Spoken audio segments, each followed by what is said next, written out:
आता बघूयात मुंबई पुण्यातील टॉप 9 बातम्या। मागील 1.5 महिन्यामध्ये मुंबईतील प्रदूषणामध्ये प्रचंड वाढ झाली आहे। मुंबईचा AQI 323 हून जास्त आहे। बांधकाम प्रकल्पांमधून बाहेर पडणाऱ्या धुलीकणांमुळे प्रदूषणात वाढ झाली आहे। होळी निमित्त होळी पेटवल्याने झालेल्या धुराचाही मुंबईतील हवेवर परिणाम झालेला आहे। नायगाव शिवडी येथे बॉम्बे डाईंग मिल कामगारांच्या 324 घरांसाठी काढलेली लॉटरी उच्च न्यायालयाकडून रद्द करण्यात आली आहे। या घराची सोडत नव्याने काढण्याचे आदेश न्यायालयाने म्हाडाला दिलेले आहेत। तर मुंबईतील परळमधील साईबाबा पत पालिका शाळेच्या आवारामध्ये कबड्डी खो खोसाठी स्वतंत्र जागा ठेवावी या मागणीला पालिकेचा सकारात्मक प्रतिसाद पाहायला मिळतोय। लवकरच शाळेच्या जागेवर क्रीडा संकुल सदृश्य व्यवस्था उभारणार हे जवळजवळ निश्चित झाले।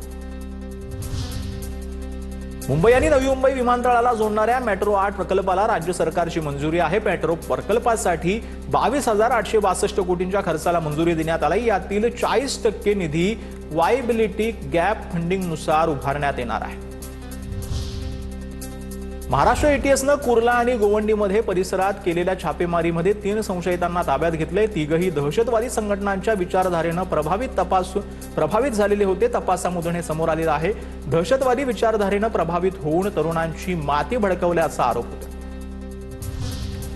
उद्या वानखेडे स्टेडियमवरती T20 विश्वचषकाचा उपांत्य सामना आहे। सायंकाळी 7 वाजल्यापासून भारत विरुद्ध इंग्लंडचा महामुकाबला होणार आहे। सामन्यासाठी MCA कडून जोरदार तयारी करण्यात येते।